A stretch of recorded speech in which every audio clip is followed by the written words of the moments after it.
appreciate y'all coming out at such a short notice. This was last minute. This morning, right? This morning, yes. Yeah, so I didn't know he was gonna be in town. Decided to throw something together, but I appreciate you guys coming out and always being hungry for some information. I'm actually in town, so I have a mastermind where we travel different locations 4 times a year, and this time it was in Atlanta. So I'm actually here doing that, and I said, why not? Let's just do a pop-up. So I appreciate you guys coming out. Y'all know who Tommy is, right? No, I'm just joking.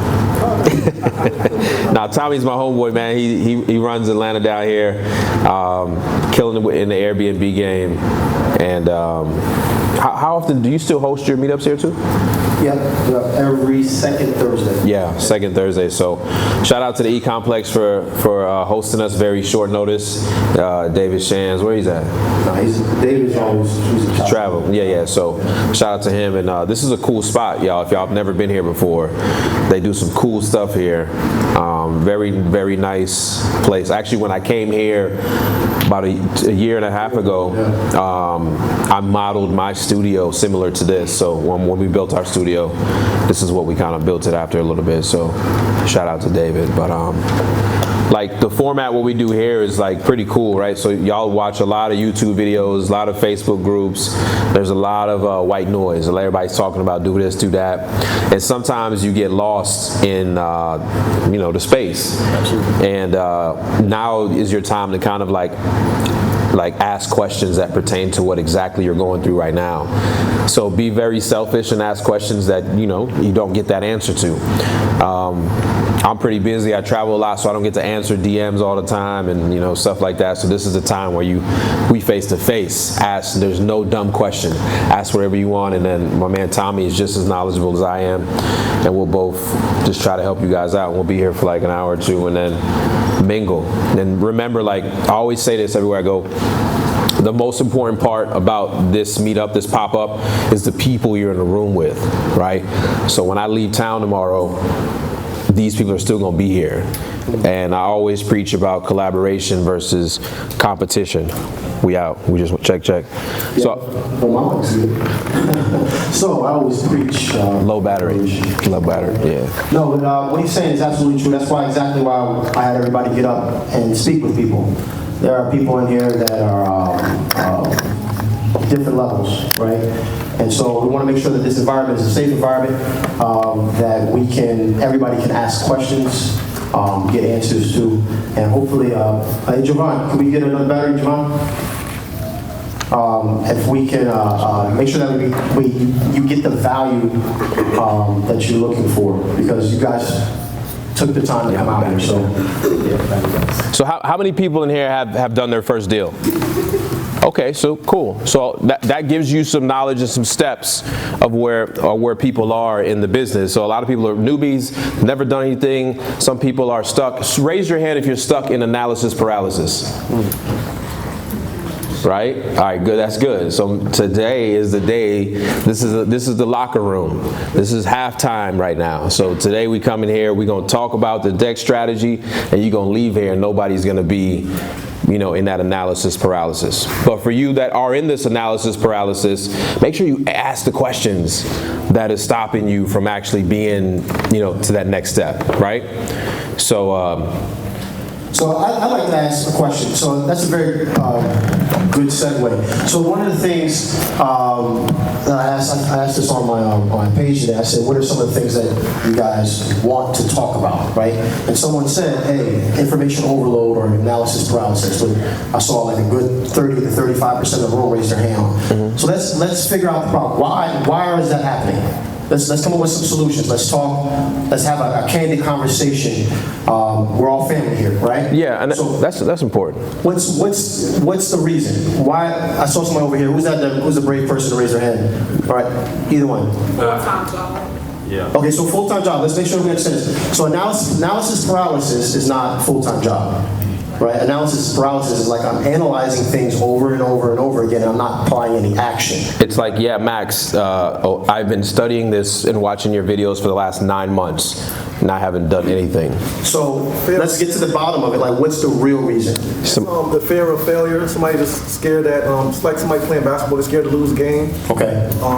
We're just programmed as human beings to be afraid to fail. It feels like somebody stabbed you in the heart when somebody says. So that's a good. Even though that's not really analysis paralysis, but let's talk about that. And that runs across all entrepreneurships. Period.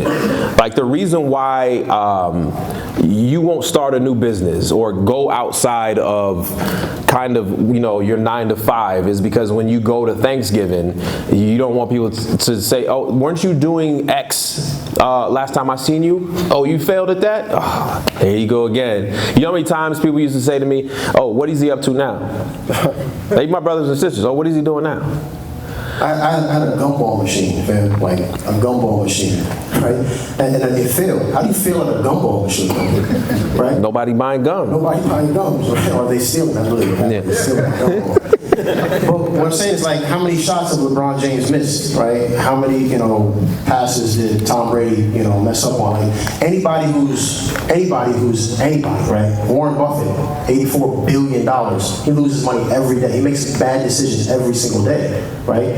We just gotta understand, like, that's part of the game. Entrepreneurship is about managing risk. 100%. You take more risk. So if you're not built for that, that's cool. So now my You had batteries. So, thank you for passing the mic. But he's 100% right. Matter of fact, the post I made today was actually about, are you afraid to fail? Is that why you haven't tried? Right? Like, failure is what got me to this position that I'm in now. I failed my way to the top because every time I failed, I learned a lesson that I would not repeat, right? And got me to this position. So this applies to all business, period. So that's a good common thing is just, and their only remedy is just not to give a fuck about what people think. Like, don't care. Who cares? Like, my L is my L. You know what I mean? And when you're winning, you hire them. Like, you know what I mean? So just do you, and failure is a part of this process, I promise you. But it's not as bad as you think it is. So I've never told you this story. So you guys have heard that I started the thing with $400, $100 I gave to him for a 30-minute consultation, right? And I had $300 left. He gave me a strategy to use, which included buying a list, doing some RVMs, right? I went on the appointment. I was happy. I did exactly what Maxwell told me to do. Got some appointments. I went out to Macon, Georgia, and got my very first real appointment. Guess what happened? It didn't close. I failed, right? I went there, knocked on the door, said what I thought I was supposed to say. Nothing, no contract. I could have took that L, it was about a 2.5-hour drive. I could have took that L, hopped in my car, and drove 2.5 hours home. But instead, I got my car, I drove around that neighborhood. 4170 Houston Avenue was the very first house that I wholesaled. Very first house. Robinette was her name.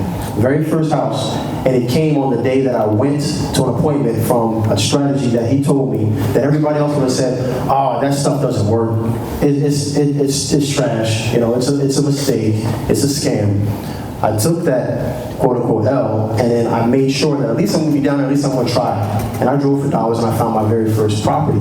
So sometimes you're going to take a misstep, right? But what do we do? How do we manage the misstep is really what we're looking for. How do you manage that? Where do you go from that point on? Yeah, that makes a lot of sense. So who else is having analysis paralysis? And that means you just haven't you literally can recite my videos from front to back, but you haven't took action. What is the reason why? So my current challenge is, what do you do first? In a sense, do you do the LLC first, and then do you go get an app or a software for ringless voicemails, or do you go to PropStream first, get the list, do the REI skip, get the RV thing, you know what I mean? Like, what is the step? It's kind of analytical. Yeah, none of that. right? And that's cool because that's actually the answer I was looking for when people were, I'm saying, analysis paralysis. So I can tell just the way. What are you, a software engineer or an engineer? What do you do in regular life? A realtor. Okay, so don't worry about the LLC. Don't worry about this, that. You literally want to find the most desirable area that flips are going on in your area, whatever area you focus on right now, and you want to drive in that area and find distressed properties. So one thing you have an advantage of is you're a realtor. You have access to the MLS. You know real estate lingo. You literally can go. You can walk into my house and talk to me about real estate for an hour or two, right? So you don't have the learning curve of knowing words and websites you're supposed to go to find data and access to. So you already have an advantage. I call it advantage like when a contractor gets into this business. Yes. They don't have to worry about how to price things. They already have that. So for you to be in analysis is it's a little bit strange, but normal. But you just need to go out there and find an area, which you probably already know in your head, and literally make contact with somebody that owns a house and see if they want to sell it. Those are your first steps. You can put your first contract in your name. Here's what I would suggest with that. So I have a coaching program, right? We have a lot of people that have analysis paralysis. This is what I tell them to do. I personally, I think maybe you have gotten some deals for sale by owners. Have you ever gotten a deal for sale? No, I've never done it. I've never gotten a deal for sale by owner. Never once, right? I know there's some people that have. Yeah. Okay? But this is what I would do. I use those people for practice. Like, that's my stomping ground, right? When I'm trying to learn how to negotiate, when I'm trying to learn how do I present myself when I walk into a person's house, a total stranger's house, I use them for practice to kind of get the kinks out and get the bugs out, right? So it's easy because they're trying to sell their property, right? They have a for sale by owner house sign right in their front lawn. So grab that number, call them, set up an appointment, go through all the same things that you would trying to wholesale a property, and just use them as a practice, a stomping ground, right? And you'll start to say, okay, wow, this is just a normal human being. They might curse at me, they might not want me here, they might think my offer's too low, but you're getting used to the rhythm of going out there and doing business on a wholesale. I know you're used to it as a realtor, but this is a little bit different, right? You know, a realtor's game is a little bit different. A realtor's trying to sell it for as high as possible so they can get the most amount. We're trying to get it as low as possible, right? So it's a little uncomfortable when you know they want 180 for the house and you're like, yo, I can give you $43,720, right? It's uncomfortable, but you have to get used to doing that. Like, you doing that the very first time out the box on a real deal, it's a little more nerve-wracking. See what I'm saying?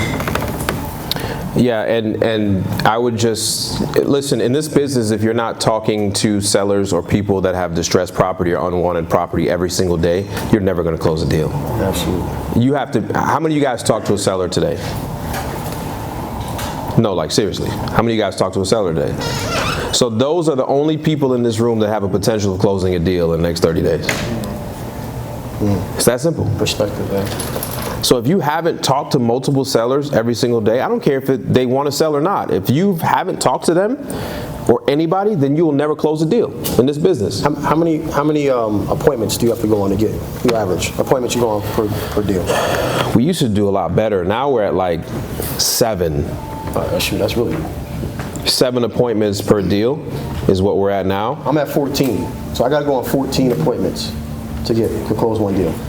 But the thing with that is that goes from 7 appointments, but probably 6,000 phone calls to get those 7 appointments, then to get that deal. That's important. Everybody can hear me, right? I don't need the mic, right? That's important for you guys to understand, because a lot of times when people they talk and they say, well, man, I'm trying, and that's okay. Let's quantify trying. Right, I like to see numbers, right? So let's quantify trying. So how many people are you talking to? Like, or how many houses are you finding, driving for dollars, right?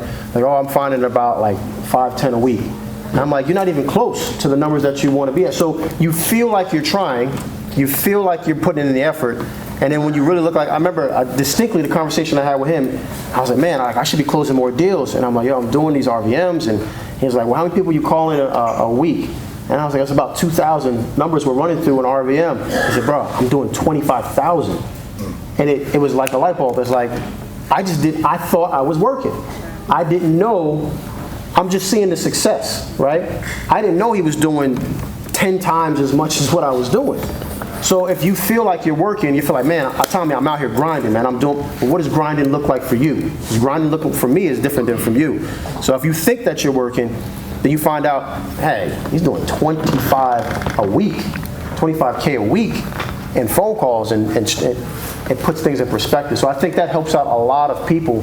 I think if a lot of people knew that up front, they wouldn't quit, right? Because 25K, how many people calling on the phone at the same time? Those are RVMs, so ringless voicemails. So we can send out a batch of like 5,000 or 6,000 at a time that we can manage to get the calls back. But for somebody that even said they work a full-time job, RVMs is a way to send out calls. How many of you guys know what an RVM is? Okay, so it's a ringless voicemail system. There's many different products out there. Essentially what it does is I'll give you, you want the nerd answer what an RVM is? Okay. It sends 2 phone calls to the same number at the same time, and it jams the line, and then the third call sneaks behind that and goes into the voicemail. So that's what an RVM is. And with that, you leave voicemails to people, a lot of people, and just see if they're interested in selling their houses. But these are from lists of distressed properties, unwanted, tax delinquent, all types of things in this business that you would send these voicemail to. But that's how we're able to make so many phone calls. So they're calling you back. That's how Correct. Yeah, we take an outbound effort and turn it into an inbound type of marketing. And that's a key point that she picked up on, is that out of those 25,000 that he's sending out, very few are going to call back. So if they call back, what does that mean? They're motivated, right? Yeah. So it cuts down your work. I call it the low-hanging fruit. Like, take the low-hanging fruit, because there's some people that heard a voicemail and they want to sell, they just didn't want to talk to a voicemail, right? But the ones that call back, that listen to that message for a minute, that's the low-hanging fruit. You take those, you get your money, parlay that into to putting, adding VAs to actually call the rest of the 25. Mm-hmm. Right? What do you guys think we're doing when we're wholesaling properties? Give me an answer. Solid problem. Bam, right on the head. Solving problems. So if there's not a problem to be solved, you're just wasting your time. Right? People have problems every single day. They have problems that realtors can't solve on the textbook way of selling a home.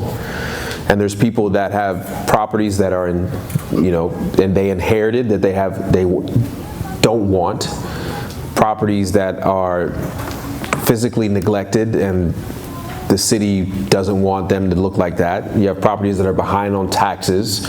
There's all types of problems that you can identify. People getting a divorce and they don't want to live in 2 houses. People getting married and they don't want to have 2 mortgages. People getting a good job need to relocate. And these are things that can't happen with a traditional sale of a house, that you end up solving a problem for somebody that is willing to take a lower price for the convenience or whatever the current condition of the property's in. Yep. So who has some other questions about stuff that they're literally stuck on or just need some help with? Yes, sir. For me, I've obviously been watching the videos, but it's really boiling down to I'm finding the leads, but not sure how to go into these homes and assess, because I have no experience. Like you said, the contractor knows, like, okay, I'm walking in this house, I know exactly, boom, boom, boom. I'm walking in the house and I'm like, damn, this house is dope. But where do I go from here once I say it's dope and I'm interested to the buyer? You know what I'm saying? Like, I don't know how to assess the ARV. You don't have to assess the ARV or the contract, how much it's going to cost to fix the house up. I don't know the repair costs. Like, I don't know. So that's an easy fix, though, right? So find a contractor, right? Is a perfect. Any contractors in this building? Anybody that knows a contractor, anybody uncle, anybody cousin, everybody got a cousin that do something. Fix kitchen sinks or something. Right? So if you look hard enough, you'll find somebody. Go to Meetup, go to a RIA, all right? Brandon has a RIA, right? There's people out here that have RIAs, right? Go there. I guarantee you're going to find somebody that knows a contractor. Get in contact with them. I personally did this, so I know this works. I got a contractor. I went to a house. I said, listen, man, I'll pay you $100. You just walk this house with me, and you write down what things will cost, like either per square foot, or I just went to like an average house. I think the house was like 1,500 square feet, right? So I was like, okay, so tell me what it would cost for this. And I did that one time, and also went to Home Depot and I looked at how much things cost for retail, because that's what I need to know what the average consumer is thinking a toilet costs, right? So I can use that. I can use that knowledge when it's time for me to negotiate, because what their price is and what a contractor's price are two different prices, right? So do that, and now you have both sides of the puzzle, and now problem solve. You can have that problem solving this weekend. Right? Solve this weekend. Cool. There's an app called HomeWise, and you can actually plug it in by zip code, and it'll tell you what each thing costs to remodel inside of a house. So if you want to do a whole bathroom renovation, it'll tell you, you punch in your zip code, and it'll tell you what it costs. And here's the good thing about using something like that, and you probably only do it once or twice, but that's the same search function that the homeowner is using. But, as somebody that flips houses all the time, my prices are not HomeWise prices. I'd be out of business. So that could be used to your advantage. I really feel like it's about to break. Yeah. If this falls, y'all better not laugh. No phones. Can't be having this online. No, I'm just joking. Yes, sir. Been stuck on the process of thinking about using a VA to actually manage the income for these. What are your thoughts on actually doing that? As opposed to having an in-house person as opposed to the VA? Yeah, that's a good question. How many deals are you doing now? Right now, I'm probably doing about 3 or 4 a month. And so I'm trying to scale that up. Yeah. So here's one thing that I talk about, like VAs. Make sure you have and this is great for anybody in this room to hear this. When you're just starting, you're serious about this business and you're just not going to make a quick buck and leave, start documenting your processes on how you do things. Start recording your screen. Like if you pull a list a certain way from ListSource or wherever you get your stuff from, record it on your screen and put it in a file and name it how to pull cash buyers list, how to pull high vacant list or something like that. And because it's difficult to hand off these processes to a virtual assistant without having these processes documented. It's no different if you just hired an employee, right? So imagine if you had an office and you just hired an employee and said, hey, go pull my list. Like, what? How? What are you talking about? Yeah. So you have to document these processes. Virtual assistants are good to have, but you need to spend some time training them so that they meet your expectations that you have. It's good to document, and if you want to scale, because what happens is you start putting out an influx of marketing and you start getting more calls coming in, and if it's just yourself and you can't handle it, you need to have somebody there that is help. So essentially you need like a lead manager, right? If you're talking about somebody dealing with your inbounds of type of marketing and stuff like that, and that lead manager is the person that allows you to never miss a phone call so that somebody feels like they're always talking to a warm body, and they go through a standard amount of questions and then assess the person's problem, and then you call back as an expert to really deep dive with that person. So you definitely should, but make sure you have your processes documented so you have time to train. And have some runway in cash so that you don't expect any good results in the first 2 months. It's important. What are your thoughts on as quote-unquote professional people versus going and finding? You can do that. You're going to pay more.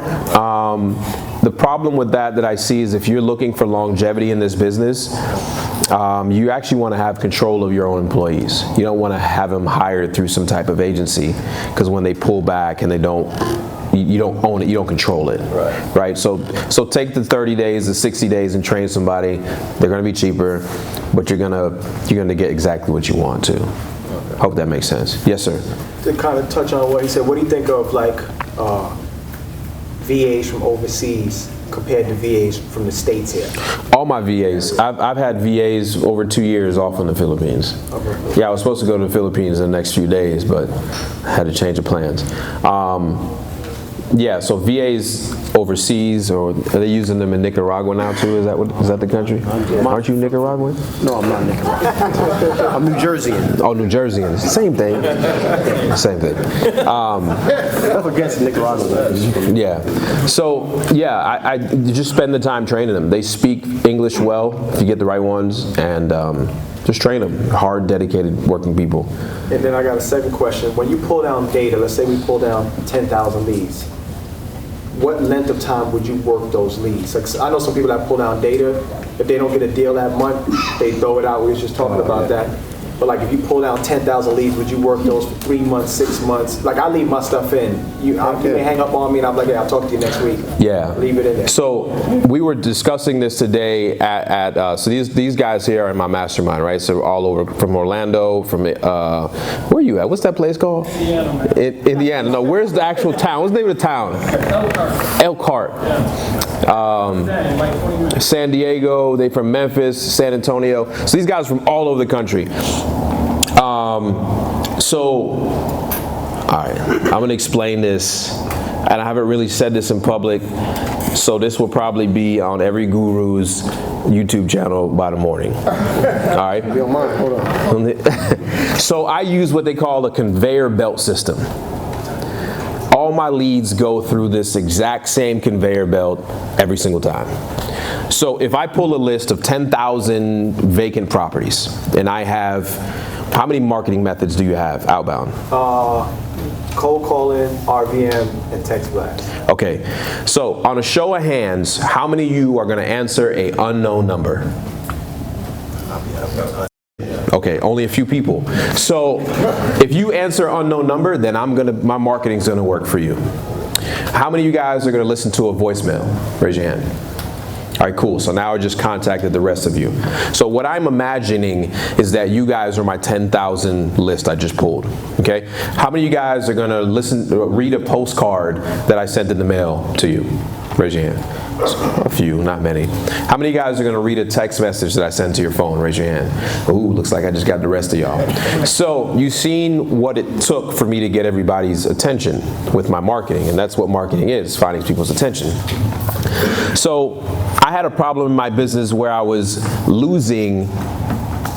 pulling lists like you were saying and really losing track of where they were coming from. So I said, hell, let me create this conveyor belt system and let me see how well it works. So essentially, I took the list and I started with my cheapest marketing method, outbound marketing method. And let's just say it's a 10,000 vacants. It starts at, say, RVMs. RVM 1, I get a response of 2,000. I take those people and they go into three buckets, sorry. They go into the follow-up bucket, the deal bucket, or the FU bucket, right? Those are the people that tell you, FU, don't even call me no more again, right? You don't want to keep bothering those people. And then each time I move from RVM 1 to RVM 2 to RVM 3, the list gets smaller, smaller, and smaller because I've got people that have responded to me from that one, and that one. So how many of you guys would listen to a voicemail? Okay, so those people have been contacted. Now I still got all those people that didn't raise their hand yet. So now I'm gonna go to text messaging. I'm gonna text once. How many of you guys are gonna let's read my text message? So most of people. So I'm gonna text once. If I didn't hear a response from you, I'm gonna text twice. If I didn't hear a response from you, I'm gonna text 3 times. And every time I go from different marketing method, it gets smaller and smaller and smaller because everybody that responded is gonna go into 3 buckets. Deal, follow up, trash. And then we get to cold calling, right? So the list is now really small over here. We're gonna call again, we're gonna call again, we're gonna call again. 3 more times. It could be 4 times in your business, whatever you decide. So now the list is all the way down to start from 10,000 to 2,000. We got 4 deals, we got 2,000 follow up, and we got a bunch of FUs. Then we do my most expensive marketing method, which is 6 to 7 times in direct mail. So if you could visually imagine that your leads are going across a conveyor belt and then they're dropping into a bucket as if they get a response. Now that's for an advanced system. Everything I just said, ignore it and recall it later when you start scaling. Make sense? Yeah. So that's my answer on what I do with my list. Yeah, I think you had your hand up and they're right behind you. Yes, sir. So I'm stuck. I did my first deal. I'm in between. I want to make sure it wasn't just A fluke? lucky. Never a fluke, but lucky. I want it to be a business. So I'm kind of stuck, like, I see all these different types of marketing. You know, bandit signs, of course, you know, it's cheap. And I don't want to spend all my money in one place. Yeah.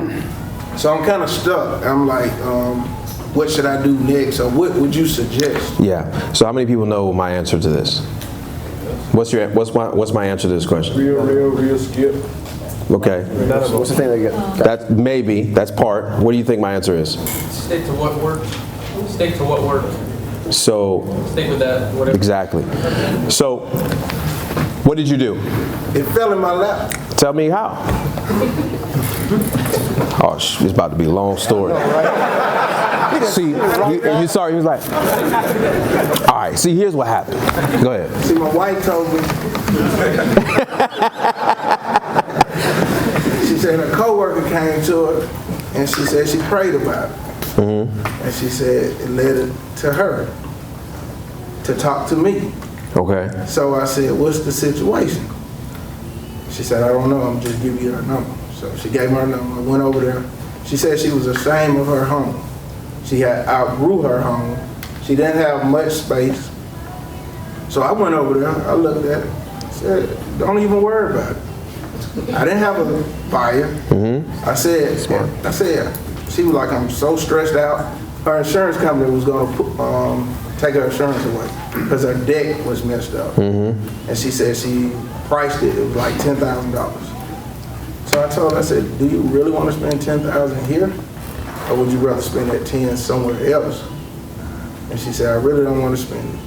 And I'm just about to walk away. I said, no, I can't let you walk away. I said, I'm gonna get you something. I said, it's not gonna be a lot, but I'm gonna get you something. So at least you'll have some money when you move. And I told her, don't have a good weekend. Don't even stress about it. You gonna take care of it? I'm gonna take care of it.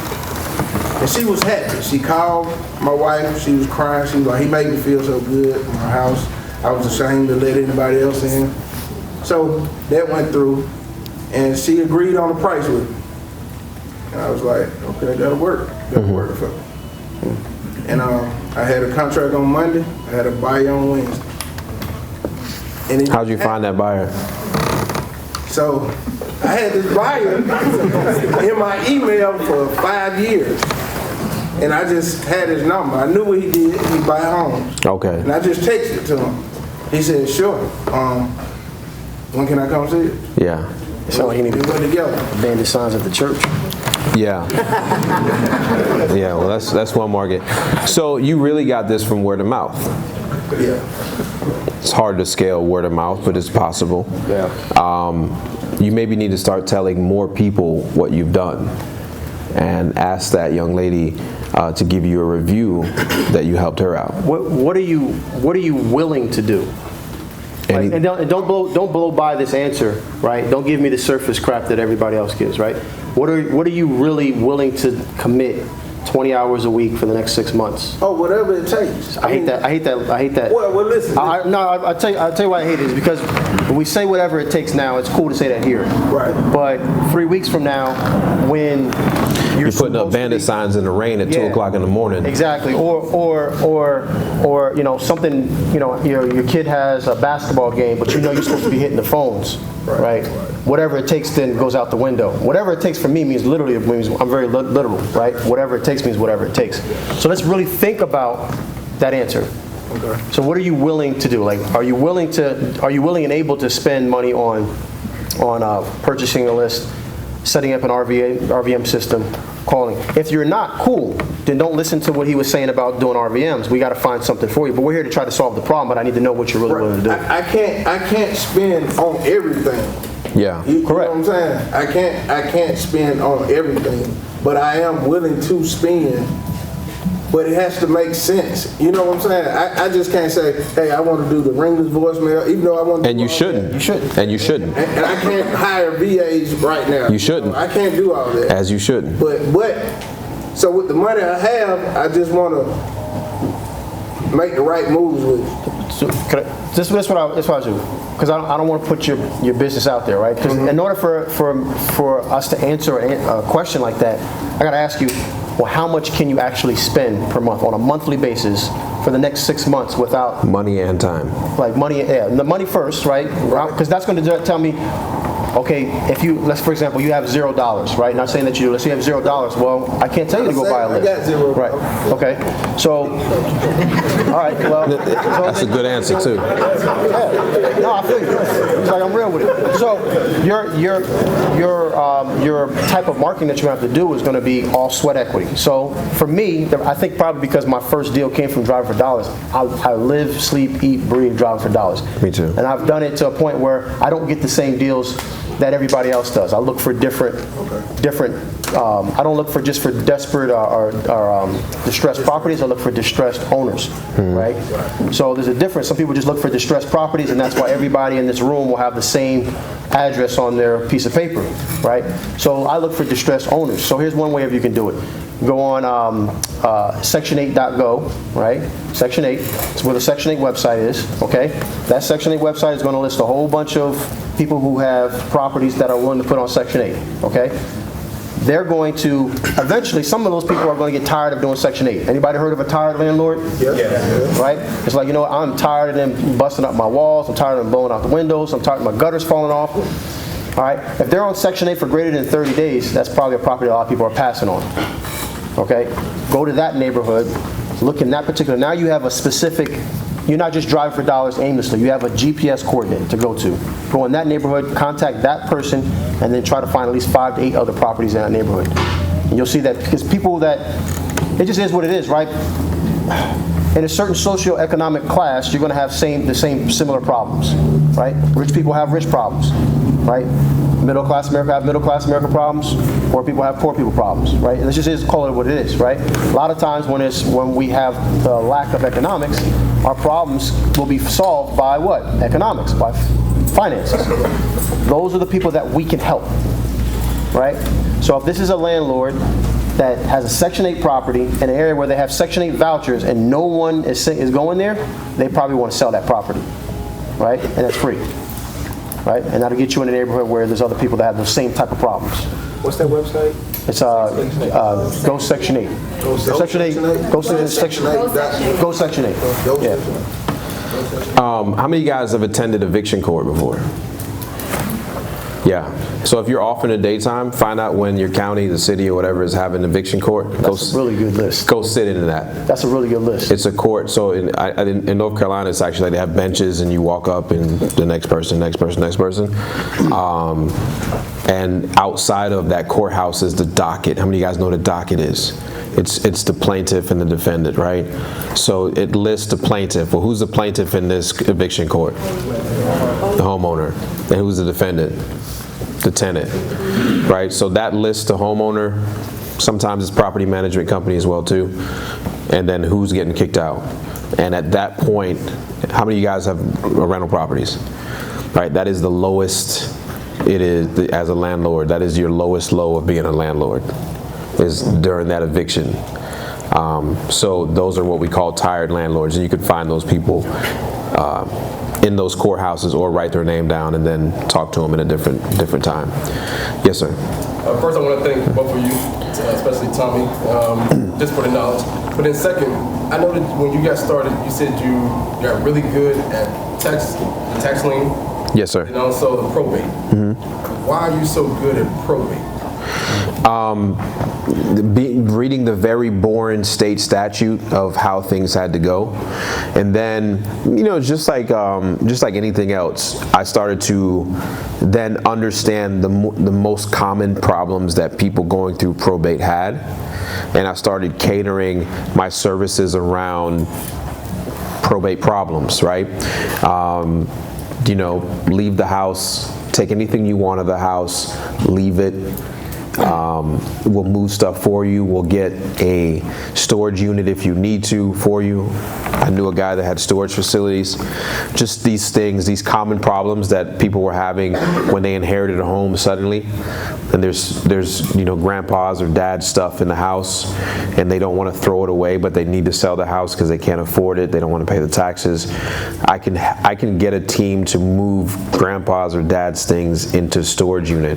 So I started catering my business around the clients that I knew they had these common problems, and I would. So not only did I go, if I was going in there with 3 of you guys, and you guys are all harping on price, I'm going to harp on remember, because we're solving a problem. I'm going to, because I know the problem is common, I'm going to have my solutions based around everything, and then I'm going to talk about price. And so when I would drive up to watch him, right? So he's kind of being modest, right?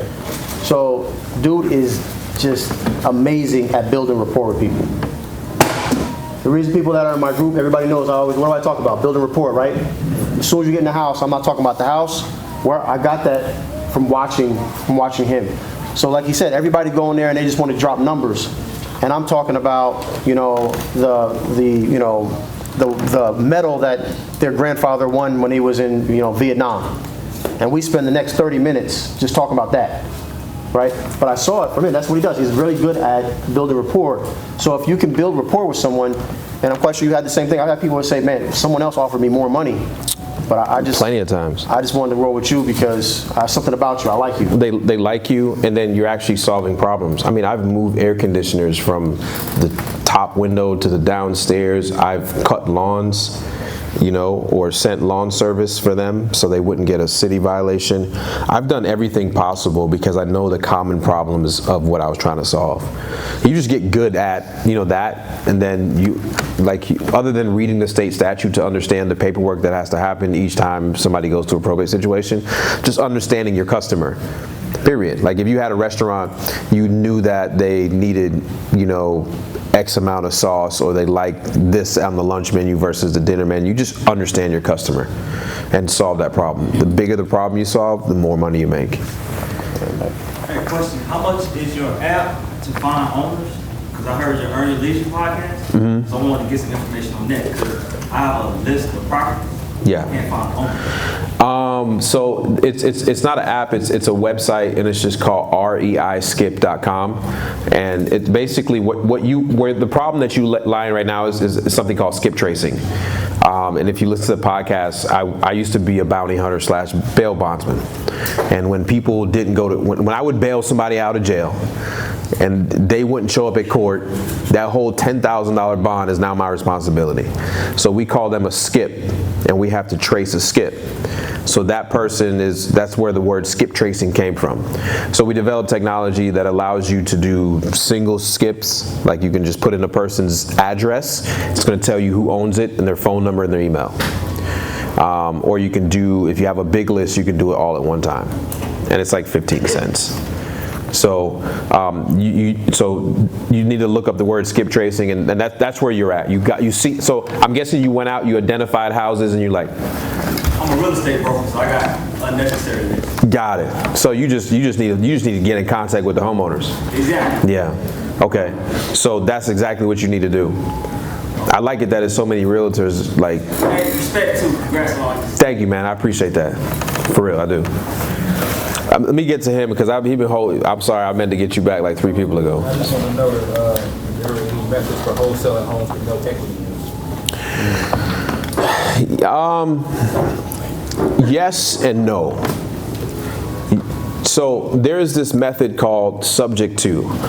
And the reason why I never talk about it because it's a very advanced investment strategy, and I see a lot of people talking about it, and they do the wrong thing. They talk about the wrong way because there's a lot of ways you can get in trouble. You're now involving banks and all these responsibilities and stuff.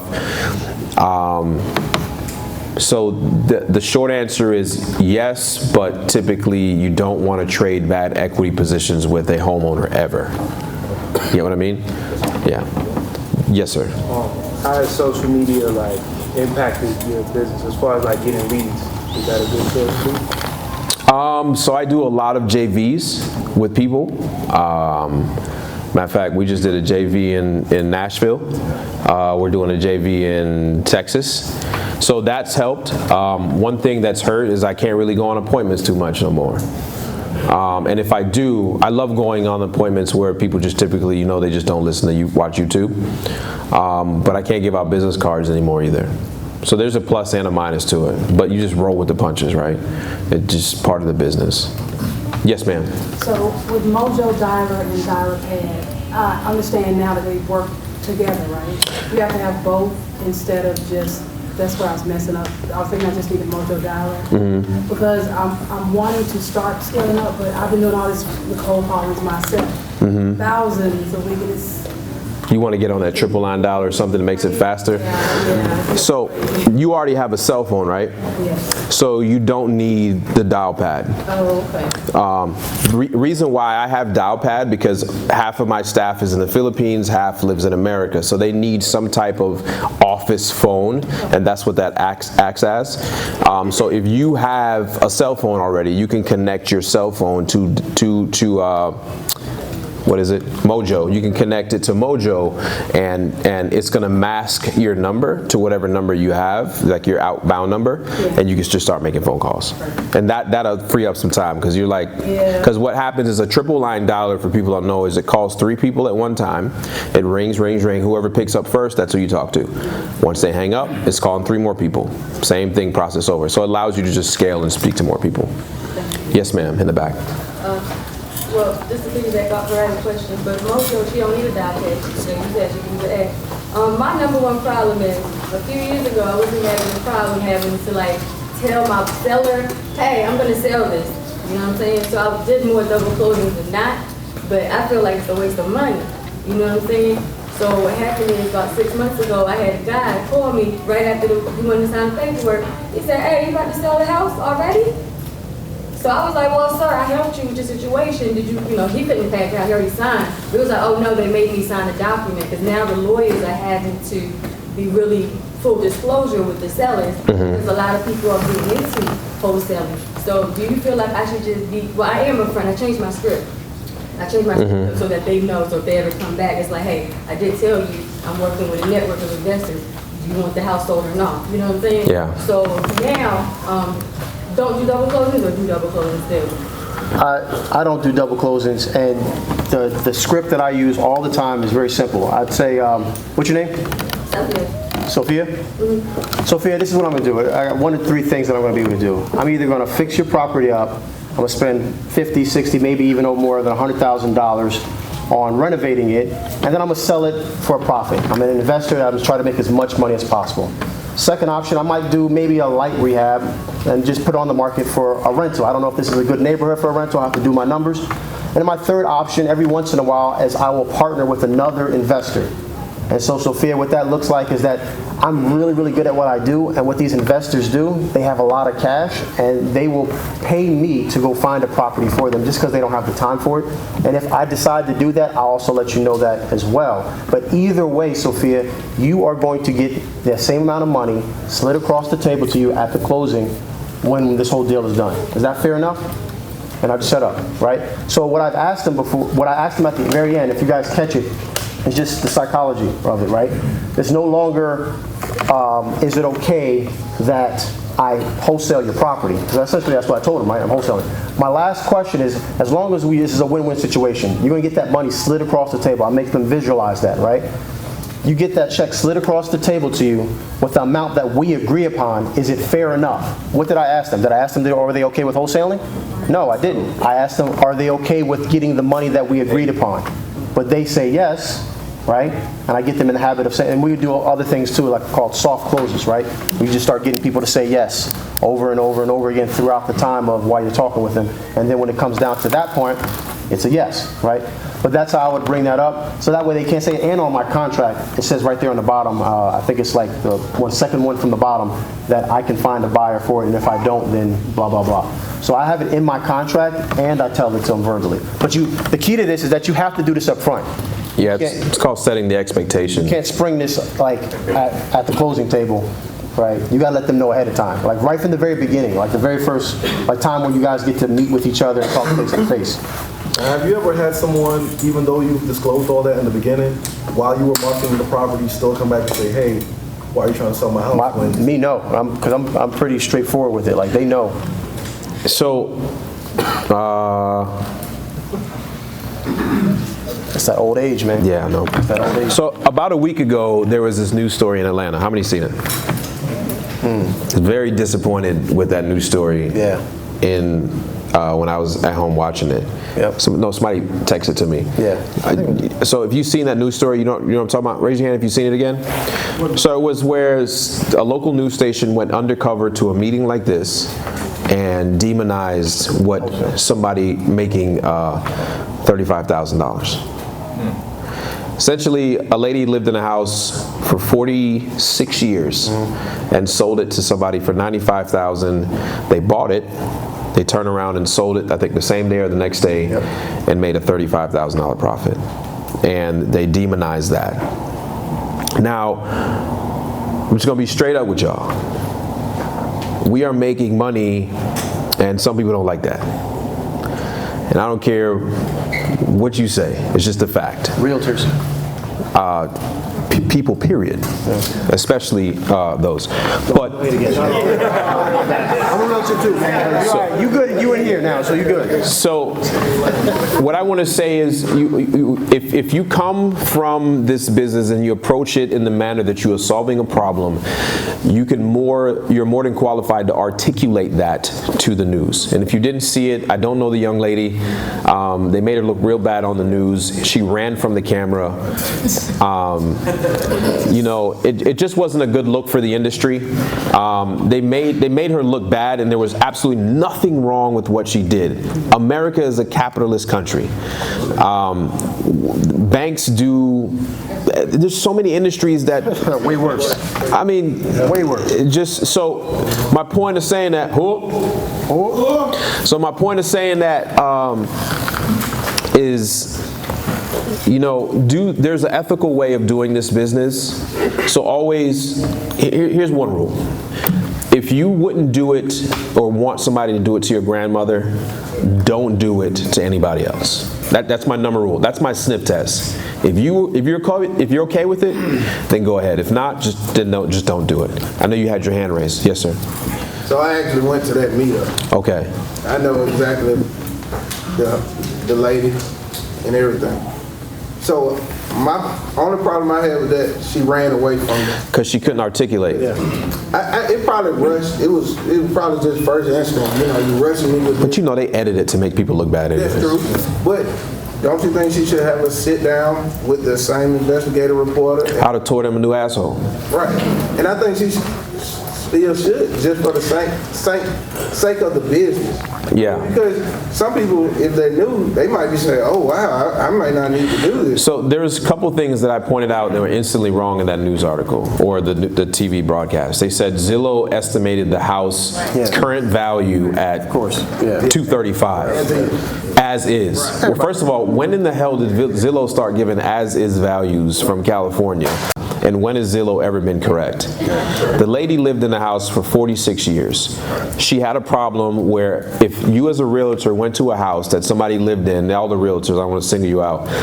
You as a realtor, you went to a listing appointment and a lady lived in a house for 46 years. You know what that looks like? Right? Guess what a realtor is not going to do? Y'all are not going to list that property. You're going to say you need to do this, this, and this, and this, and when you do that, call me and I'll come back and list it. That lady didn't have $10,000 to do all of these up things. Then they said that they were throwing the lady's things away after she moved out. What are we supposed to do? That's the services we offer is take whatever you want from the property and I'll get a dumpster for the rest. But just always, two sniff tests, always conduct yourself as if everybody's watching you and never do something you wouldn't want somebody to do to your grandmother or your mother. And you'll be fine in this business. And don't ever apologize for making money. This is America. This is what we do. Yes, sir. So that's a good question. You were a realtor, correct? Correct. How did you separate your branding when you were transitioning into wholesaling from being a realtor to a wholesaler? There was a big gap. Big gap in time. I left when the market crashed in 2008. I was like, hell, I thought the world was ending. So I never renewed my license. I let it lapse and all that stuff. I am a realtor, and all you have to do is tell them, number one, I tell them verbally, right? And on my contract, I let them know that I'm also a realtor, but I'm not representing them in any fiduciary responsibility.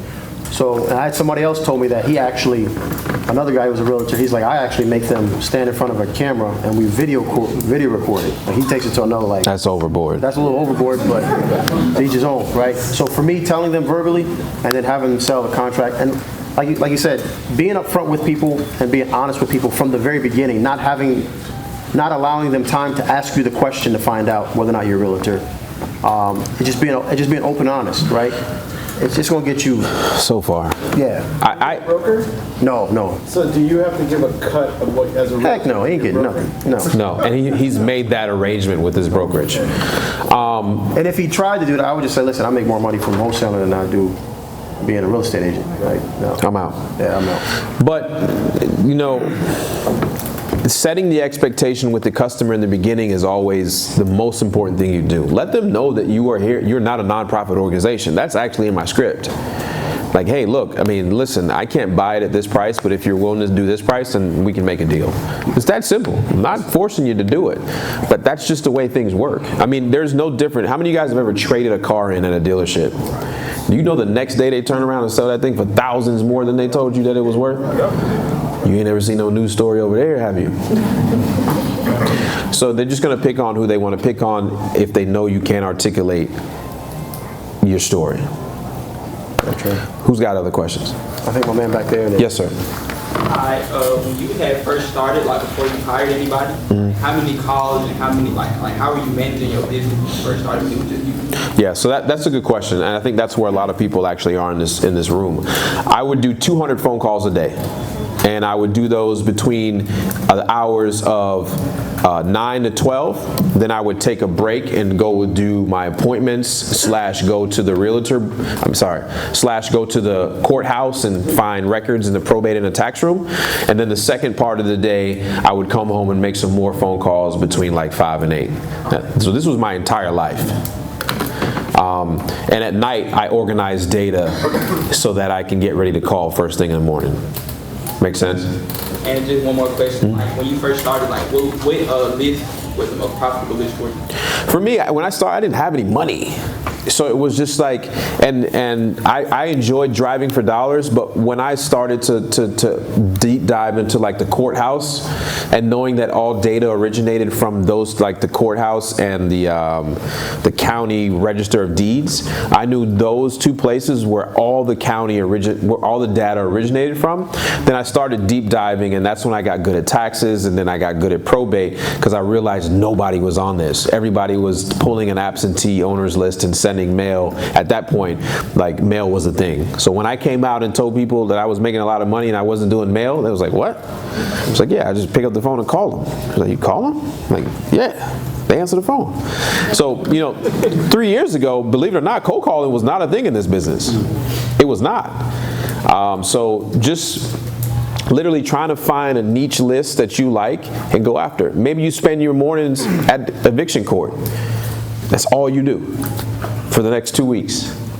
And maybe you might find that you like doing that. And it may be easy for you to find landlords and talk to them and see if they want to sell the property. What market are you in as well? What market are you in? Atlanta, like DeKalb, Henry, and Rockdale. So I came into Atlanta and I was getting ate up. Because I just didn't know what to do, right? It's a lot faster pace, right? So I went down to Macon and I did about 20 deals first in Macon before I came back to Atlanta. Because I'm ready now. Like, yeah, I got a little more confidence, right? So it's up to you, but I would maybe try in Henry. I'd try to go there, right? Get your feet underneath you, right? Get the rhythm of it, right? And then maybe come back into a bigger market. I had seen on Instagram that you said you went to Macon, and I thought about it, but I was like, man, I live like an hour and a half from Macon. I was like, dang, that's far. I live 2.5 hours from Macon. So 2.5 hours there and 2.5 hours back, and that's if I don't mess up and hit the traffic, right? But again, it goes back to what we were talking about. Like, what are you willing to do?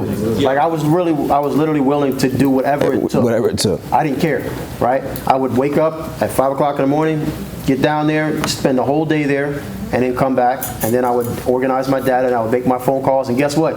If I organized my phone calls the next day, made a phone call, and got an appointment for the following day, guess where I was going? Back to Macon.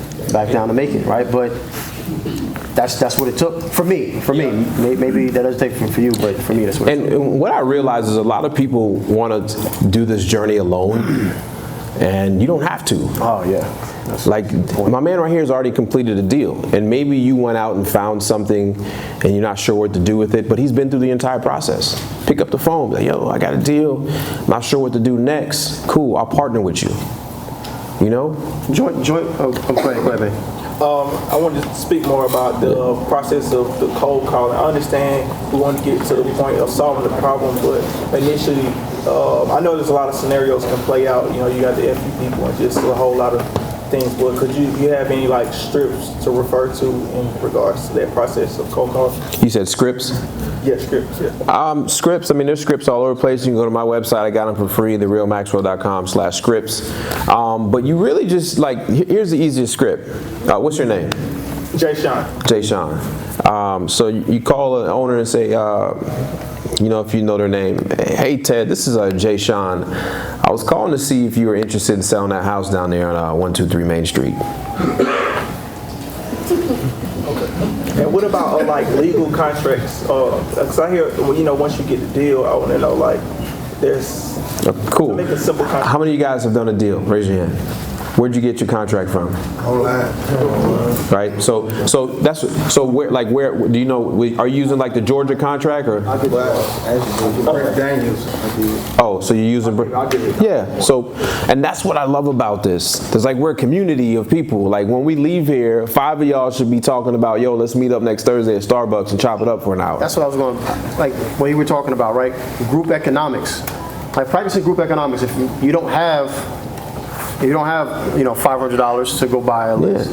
I said, listen, I'm willing to take less. Let me partner up with Courtney and let Courtney, let's put our money together and let's buy this list and get a better price because we're buying in bulk, right? Like we're not thinking like that. We should be thinking about that. Let's partner with 3 or 4 people and put our money together and we all get a piece of this and then we'll just grow. And you learn and then y'all go do your thing. I mean, you might work a 9 to 5 and you got $500 to go buy the deal machine at. You may not have a 9 to 5. You may say, I'm gonna go drive for dollars for you while you're at work. And you may work the 3rd shift and may be able to do phone calls in the morning while both of them out driving for dollars. So you get what I'm saying? You put it together and there you go. Y'all got a deal. Y'all each make $2,000, $3,000, but you learn the process. And then joint venture with someone outside like that has more experience than you, right? A lot of people don't want a JV. Like, I want to give up 50%. Yeah. But you just bought my buyer, right? Like, so me and him JV, right? Half of a watermelon. Right? He takes 5,000, I make 5,000, right? We're gonna make more than that. Well, okay, we make more than that. But now I know who his buyer is.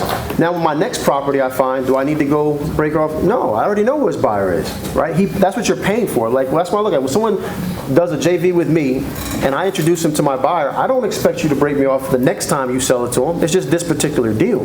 Right? So you purchase the person's buyer. Like now you know this is a real buyer. Like they actually buy a property. It's not one of these fake buyers. Right? This is a real buyer. Like why wouldn't you give up 50% of that for the lifetime? We're thinking, I think, sometimes too short term. Right? I think for the lifetime of, I plan on doing this for a long time. Right? Yeah, I mean, you have to understand, like we can all work together and eat. I promise you. I say all the time, you can have half of a watermelon or all of a grape. You decide. There's been many times people have brought me JV deals and I've added $10,000 because their buyer's list ain't that great. So they actually made more money coming to me than selling it themselves. And that's what you guys can do by knowing people. If you guys go out, 2 things you got to be telling. You got to be telling people every single day what you do, and you need to be talking to sellers every single day. Every single day. When you look in the mirror to brush your teeth at night, ask yourself, did I talk to a seller today? If not, I ain't got no potential of closing deal. I think you had, yes sir, you have your hand up right there. Yeah, maybe you guys can discuss a little bit on making offers and not moving too far off what you know but you know your price to be, what your offer to be. Because I think early on starting off, you know, a lot of people were afraid to make an offer that, you know, that makes sense. Upset, you know, so what helped you guys not move off your offer price? Like being really, really solid on what I know I can get the property sold for. And that's just backing it out from what I know to sell at, and then having an idea of where my buyers are going to buy it. So when we add a buyer, as part of my team is here, the team that I work with, right? When we add a buyer to our buyers list, we interview them, right? And I ask them some very pointed questions on what they are looking for and how much money are they spending and what type of return on investment are they looking for. And I ask them, if I provide this house for you, are you going to be able to pay me in X amount of time, which we discussed, right? So if I have all that information on the back end, it's just reverse engineering. If I already know all the information from the back end, then I just work backwards. So if I know I need to get the house at a certain price point because I know I have a buyer that's willing, I have a buyer right now that told me he's willing to do as low as 25%, right? Return on investment. So most people here in Atlanta, they want 30%, right? They want a 0.7. So he's willing to do 25%. So if I find a deal that is worth that, and I just work back the numbers, I say, okay, this is where I need to be at. Because again, I want to solve problems, right? We all want to help people, but I got a family to feed, right? And I got bills to pay, and I can't do it if I can't be in business for long if I don't make any money, right? So just knowing that, and then educating the homeowner on why this is why I can pay you this. I use that a lot. Somebody will say, hey, another wholesaler came into the house and told me they can offer me, $15,000 more. So I'm like, all right, well, that's perfect. I would probably go with that offer, but here's why I can't pay for it. Here's why I can't do that. And I give them an educated reason on why I can't, and then let it rest in their court at that point. Yeah, I'm not eager to get a property under contract that I know I won't make money on. Yeah, you're wasting money. You're wasting, just don't do it. Don't be eager to don't be desperate. Don't be a desperate buyer. If you can solve the problem and it makes sense for you and the homeowner together, that's it. And they can smell that. That's why I would say go to the for sale by owners and get all that nervousness out, right? I know you're not nervous, I know you've been doing this for a minute, but get that nervousness out so they don't smell that fear. They don't smell that, oh, I got to get a deal off of you. Yes, sir. I know I was being very particular, like if it wasn't a deal, I wasn't even trying to move on it. But by going to the Georgia RIA meetings, I go to a RIA strategy meeting, it's the third Wednesdays, and I met this lady that she calls herself the foreclosure queen. She teaches subject teams. She told me, don't worry about it. If the numbers don't work, bring it to me, and we can partner up on it. And that's what I learned, that by doing joint ventures, we can all make it work. Yeah. It's somebody out there for every piece of property there is. Absolutely. I agree with that 100%. So, just to touch on it, I'm sorry, I know, but I want to give you guys something. So, how many of you guys, obviously pretty much everybody here is in the greater Atlanta area, but how many of you guys are marketing for buyers in California, in New York, in Boston, in DC, in Miami, where they're willing to pay more? Well, I know you guys are, you're on my team. So, where they're willing to pay more than what the people are here are doing it, right? Like people in Atlanta, Macon is a very, very good example, right? Buyers that are in Macon, I can give them, anybody know that 20% net return on a rental property is pretty good? That's great. Right, 20% net. Like after you pay your property management, taxes, net 20. In Macon, if they're from Macon, they're like, oh man, you can do better than that. What?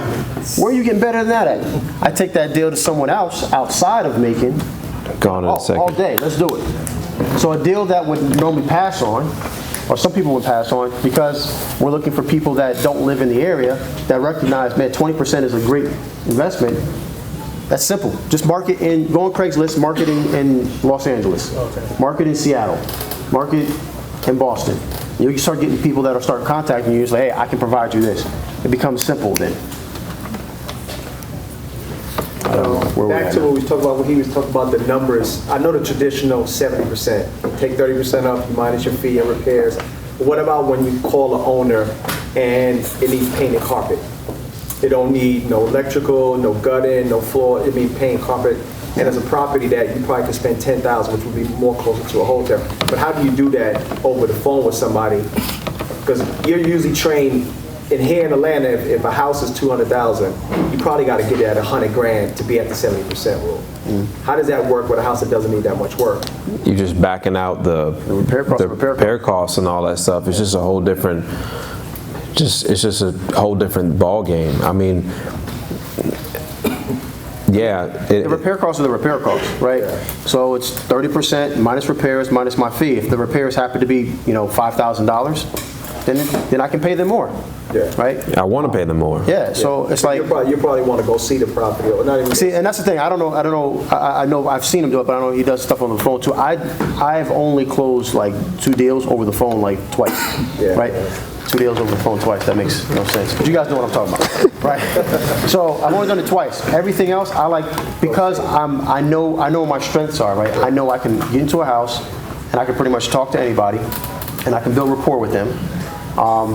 And that's going to play in my favor. So I don't even really try to push for price over the phone like that. My whole thing is I'm just trying to qualify you whether or not I should spend time with you, and then set that appointment.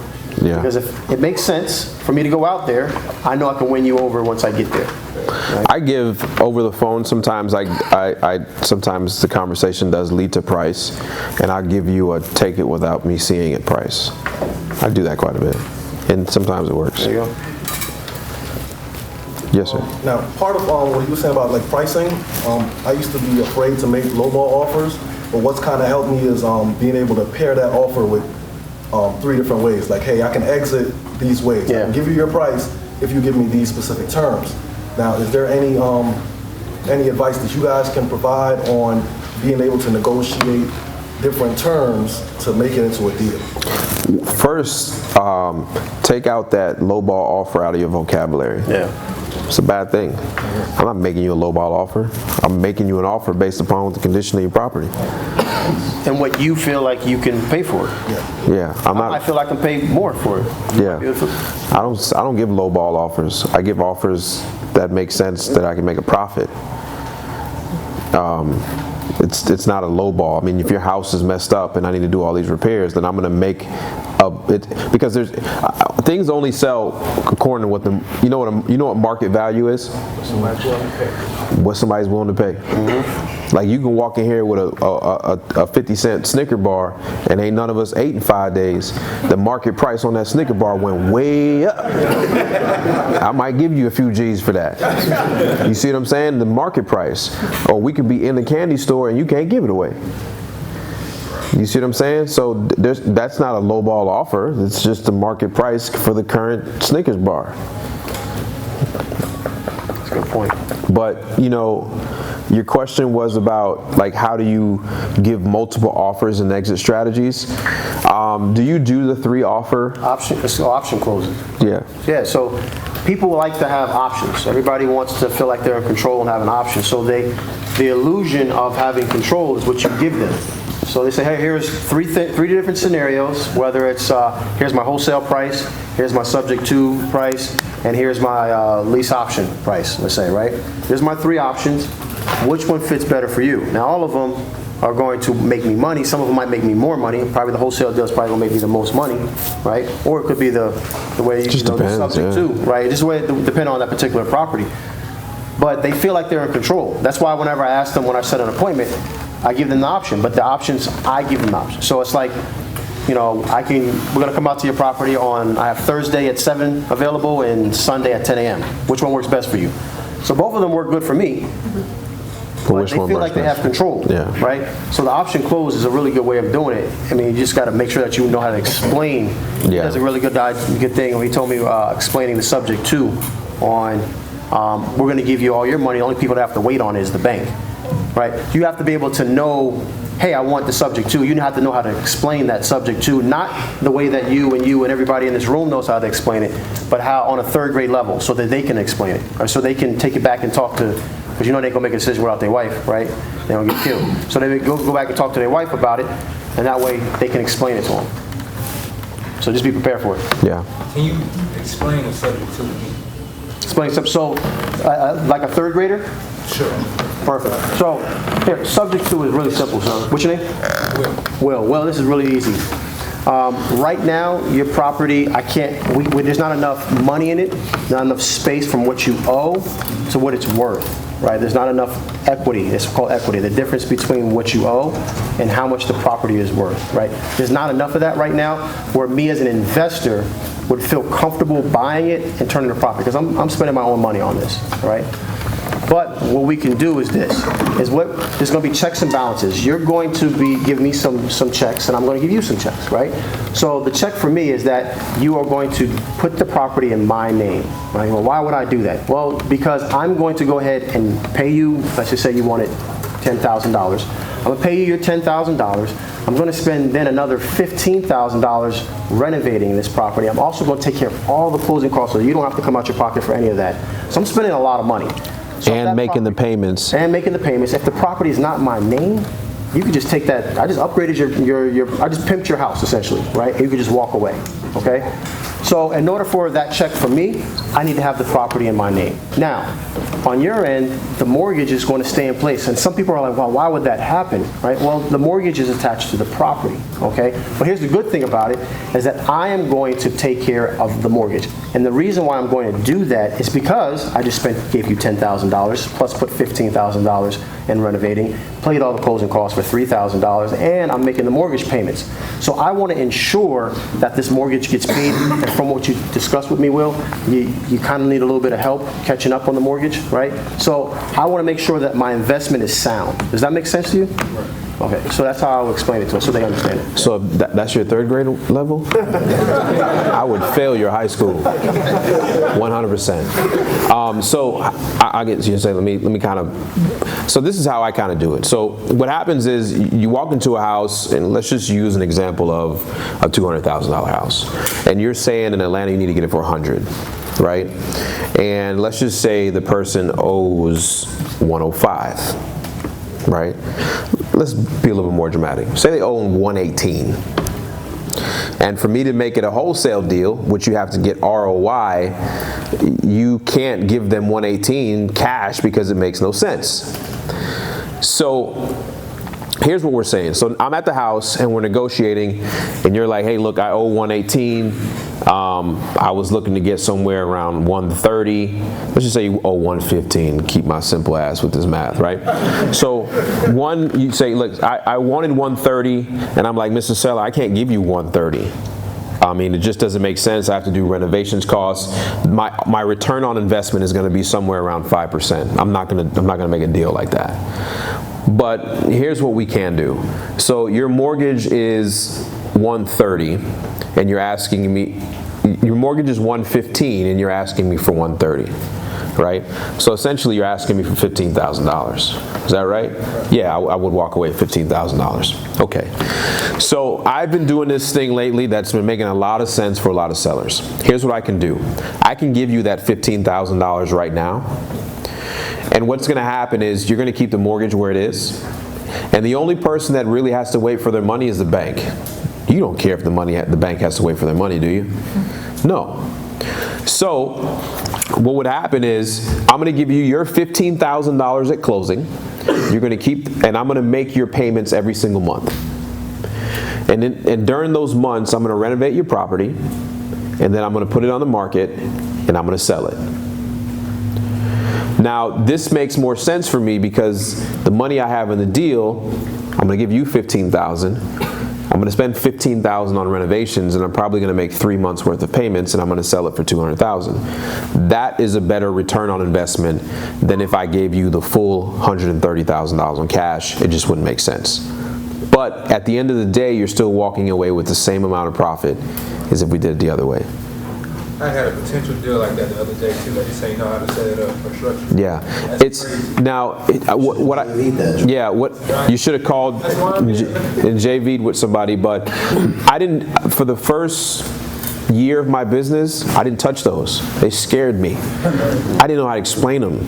I was like, there's no way in the world somebody would do this. I own like 7 of them now, and I don't renovate them. I keep them as rentals. So you just get better at what time, and I've spent a lot of money on the education side of it, so I don't lose my entire business based upon me doing something wrong. You know, my attorneys look over, give me paperwork to fill out and stuff like that. So yes, there's deals out there. If you want to get good at it, partner with somebody that is also good at it as well. Right here and then back there. So you talk about education. Knowing what you know now, when you have a 200 to 300 marketing budget, what would you do right now starting off? Drive for dollars. Drive for dollars. That's what you... Yeah, and you said I had a couple $100? Yeah. Yeah, drive for dollars. 100%. Because you're going to have to spend the money on skip traces. The driver for dollars is free minus the gas money, but what do you do with the leads? What do you do with the house on 123 Main Street that you just drove by? Like now you got to skip traces, right? Well, you got to do that in a good amount of numbers. Yeah. Yes, sir. And then back there.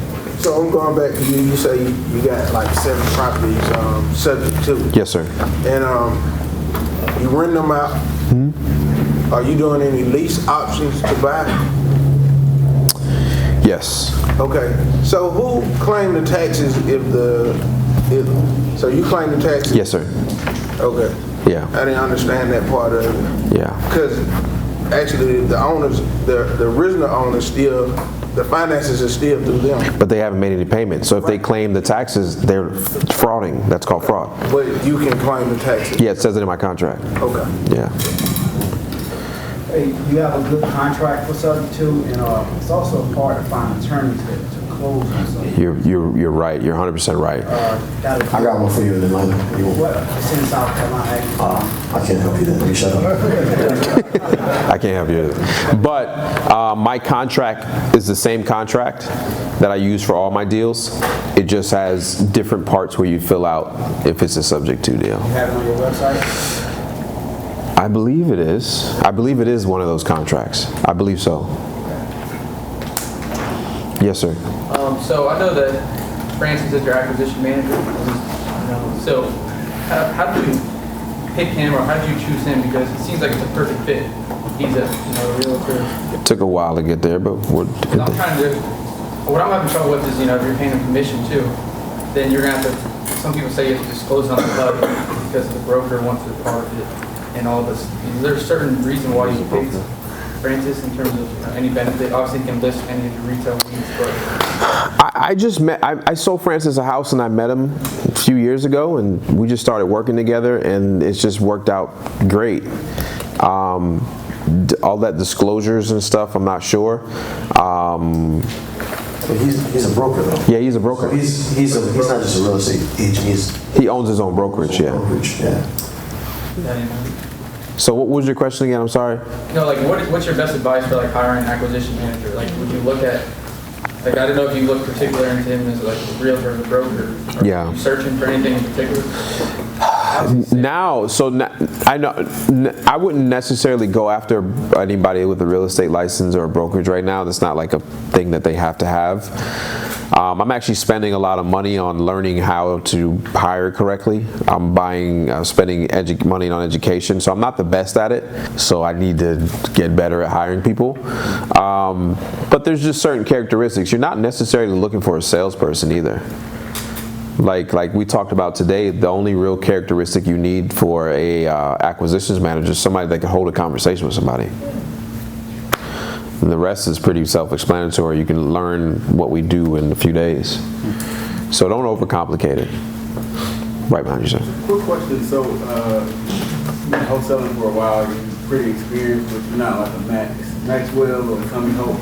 How would you build out the JV side of your business to get yourself out there so people that are new starting out, we know that you can kind of help them walk through and close through?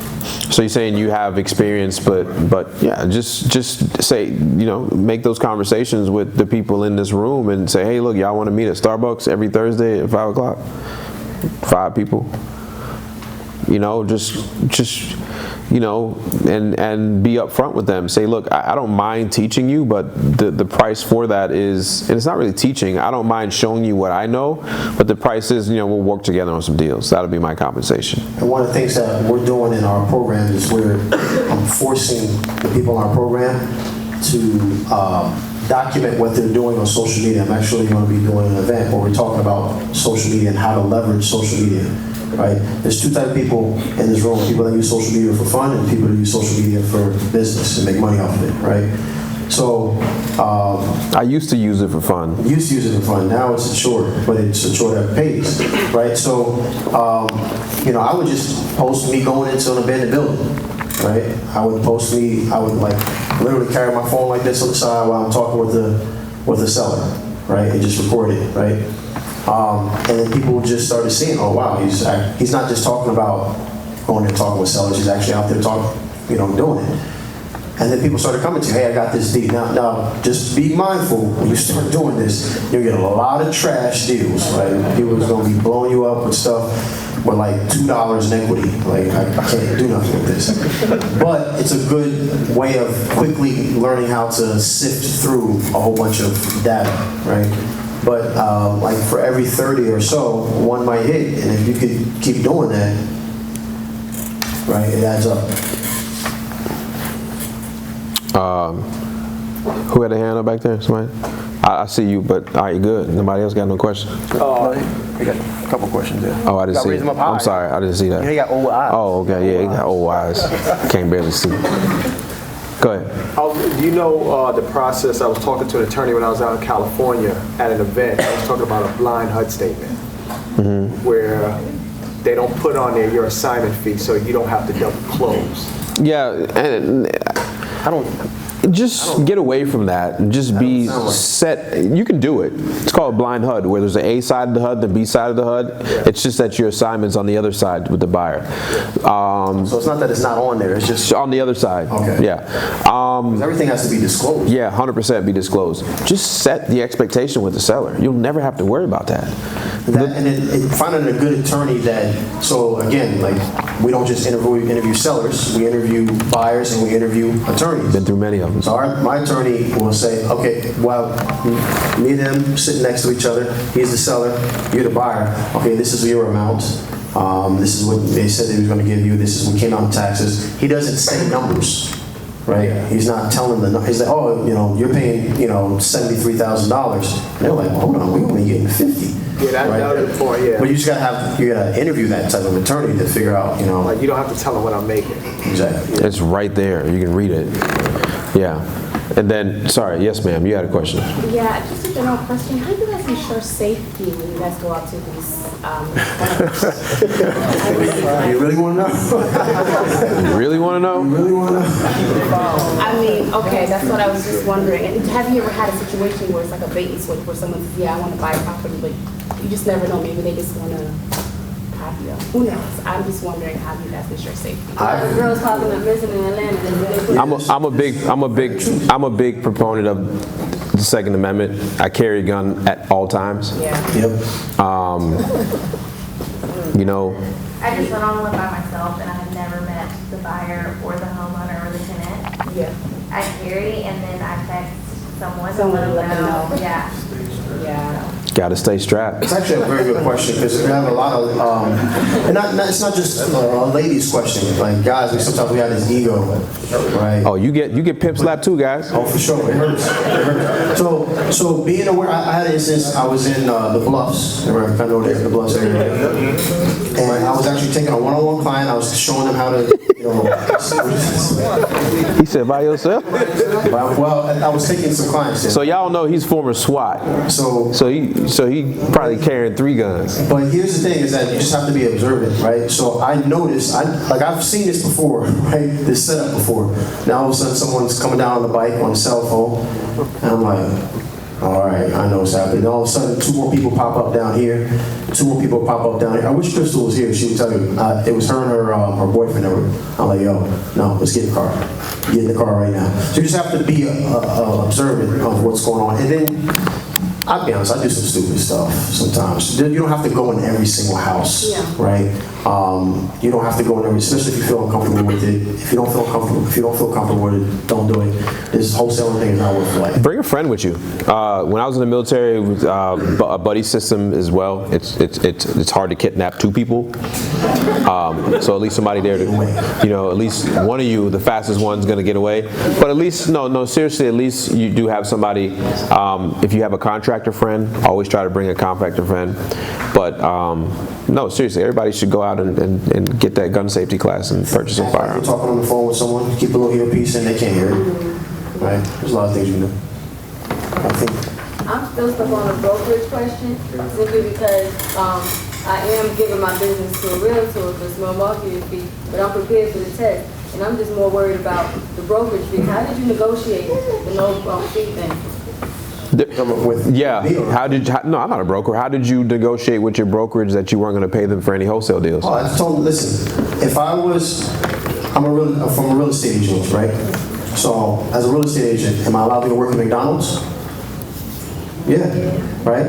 Is McDonald's, am I cutting you a check for McDonald's? Heck no, those my fries are. So as an investor. Right? So listed, they get paid if you don't. No, I'm not listing on MLS. My broker. So you don't do any market deals? You don't put that, you just. I don't put anything on the market like that, no. So I have a list of buyers that if, like I said, it's all about preparing, right? So I interview my buyers, so I know I don't have to send it to the list. What if you have a property that's ready to be listed on the market? What do you do? So you don't deal with that? A property that I wholesale that's ready to be listed on the market? What if I get a lead and they want me to list it? Then you have to pay. Gotcha. So you would pay on the deals that you list, but if it was Yes. Yeah, if I'm listing it on the When you're listing a property, you're having a fiduciary responsibility as a broker, and your brokerage is entitled to some of that compensation. But as a wholesaler and a flipper and an investor, they're not entitled to the money you are investing. Correct. Thank you. Yeah. Right here. I'm just trying to find out if people raising their hand that I haven't raised their hand. So she's next. So I'm a beginner, and I dropped the dollars, and I've been calling people. But I wanted to know, is it a good idea? Okay, my dad had a stroke last year. Okay. So I put his house in my name because I was paying the bills. I want to know, so real estate investors have been contacting me, and I kind of want to do like a reverse role play just to see how You should. That's great. So, Yeah, do that. Set some cameras up in the house too and put that on YouTube. I want to see that. And take like 30 appointments. Right. And I'm being dead serious. Yeah. Like literally take like 5 appointments in a week and see how they do it. You're in a great opportunity to knock the edge off from the other side. Right. That's what I was thinking, because I'm nervous. Like, what if they ask me something I don't know the answer to? Oh my God, you're in a perfect scenario. Yo, record that and put that up somewhere. I'm serious. Wouldn't y'all like to see that? Yeah. I know I would. Yeah, put that up. Why are you nervous though? Like why do you feel? What is going to happen? So let's say the situation is not the same because you said the root of your problem is that you don't feel like you know where to start. Remember you saying that you're kind of full-time job and everything else, right? So you got this situation where you feel nervous. What's causing you to feel nervous? I guess just not knowing the answer to something they ask me because I'm a beginner. Okay, so you have to understand, like you had a job at one point where you didn't know the answers to everything, right? Imagine if you got that job and you got to work the first day and you didn't know what to do and you're like, you know what? I can't do this because I don't know this. They're like, well, we have a whole training plan for you. Like, you just got to go through you just have to try and do this training plan. You're like, no, I'm not going to do it. Like, it doesn't work in any other sector of our lives. Relationships, it doesn't work with, right? We have to try, right? So it's just something you're just going to have to do or stick in the situation that you're in. What part are you most nervous about? Since you just don't know the information. Yeah, I mean, if they... Like what? Like going on the appointment? Yeah. Making the phone call? No, I've been calling people. So going on the appointment. So you want to go on an appointment right now? Let's do it. Come on. Come over here. Come on. Yeah. Come on. Oh, you can ask for it. Oh no, you got to come up with that. No, come on. You got the cameras. No, I'm about to. If you come in here and convince me to sell my house, or not convince me, if you ask the right question, I'll give you $100. 5 minutes. This is how it works. No, let's do this together. We inherited this house, both of us right here. You about to get a whole food right now. So we've been on the phone. I'm gonna set the stage. Me and my brother Tommy inherited this house for our great-great-great-grandfather. He was 912 years old. Grandpa Wallace. Wallace. Love that man, Wallace. But wild boy. So you called us because you found us on a tax delinquent list. Okay. And I said, you know what? Actually, we're in town today from. You live in Mississippi. Mississippi. And I live in LA. I flew in from LA. So, you know, we flew in. We here taking care of some stuff. We're gonna be at the house for the next 3 hours. I say, yo, you know what? Come on by. What's your name? Alex. Okay, Alex, come on by. Me and my brother Tommy gonna be at the house. Now you at the house. You knock on the door. Go ahead. Boom, boom, boom, boom. Now, who that? Get the door, Tommy. I'm always get the door. You get the door. No, I get the door. Hey, how you doing? Hey, my name is Alexandria. I spoke to you over the phone. Yeah, Alexandria, come on in. Come on in. Nice to Who meet did, you. Alice? Yeah, Alex. Alex? Alex. He talking his other ear. He deaf. So I guess just show me around the house. Okay, this the door. It's the living room. That's where we had all the birthday parties at. We got bedrooms over there. That's the kitchen. The kitchen needs a little work. Okay. Right, you know, big grandma used to be out in the kitchen. You know, Grandma Wallace. Big Grandma Wallace. I love Grandma Wallace. The roof was about, I put on the roof that way, 17, back in 19. It's old roof. It's old roof. So it needs a new roof. It's old Okay. roof. And the carpet is a little tore because we had the dog. You know, he's supposed to take care of the dog. He never took care of it. I'm gonna take care of the dog. He's supposed to take care of it. But besides that, I think it's a solid property. I think it's nice. I think it's a pretty good property. What are you offering? So I just want to look around and see, when's the last time you upgraded the bathrooms? Ooh, man, that was. Who was in office at that time? That was Nixon? They haven't been updated. No, they haven't been updated? Yeah, it's been a while. This is my great-grandparents' house. They haven't been updated in a So you while. don't think any renovations have been made within the last few years? I mean, I can show you. Absolutely not. No. I'll tell you straight up, no. Okay, so why do y'all want to sell the property? Well, see, he want to sell. yeah, I want to sell. Tommy really don't want to sell, but you know, the house is old. Grandpa owed about 2 years worth of taxes and 3 years worth. You know. I think it has potential. So he want to fix It's it. a nice house, you know, just have to upgrade the kitchen and the bathrooms in the house. What do you think it'll cost to fix this house? By the looks of it, maybe about 30 or 40. I told you. No, you did not say no $30,000 or $40,000. Here's a lie. So how much you want for the house? But we talked about. I don't really want to sell it. I mean, it's going to have to be something good. What you offer? So how much is the house worth right now? Do you think? We probably had about. I think we can get a nice one. Zillow says it's 185. Yeah. So we probably get 180. You know. I mean, I'll get you a deal like 182. 182.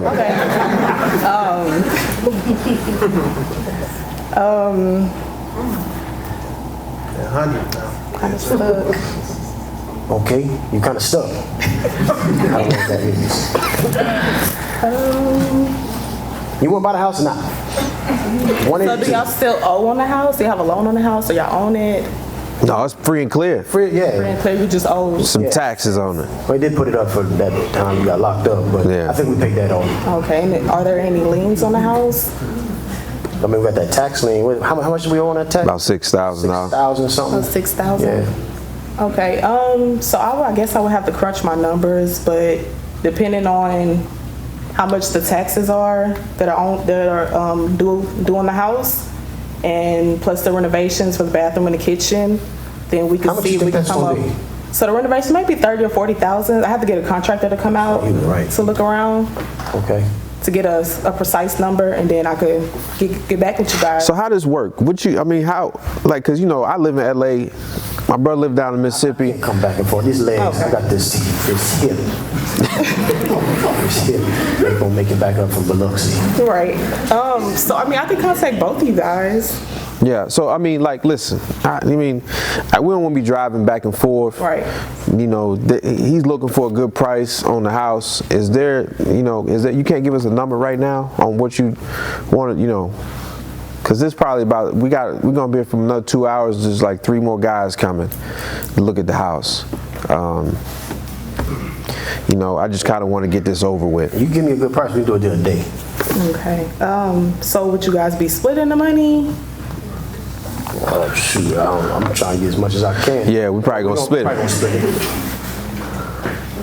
I don't know what that has to do with you. I just want to know how much money. Yeah.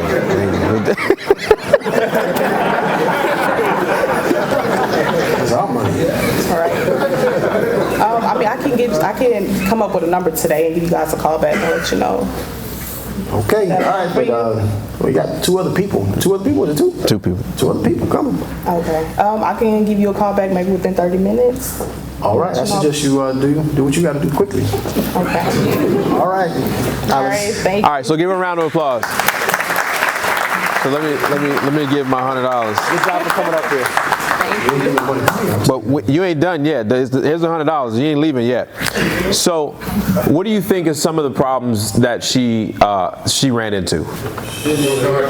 Knowing the numbers from the start. Definitely report from the beginning. Yeah. To the house. You barely got in the front door and you're like, so show me the house. You got to build rapport. It's the small things that matter when you build a sales relationship with anybody. You know, you're going to walk into the house and you know we from out of town. Remember, I prefaced that. I was hoping you would pick up on that and pick it up.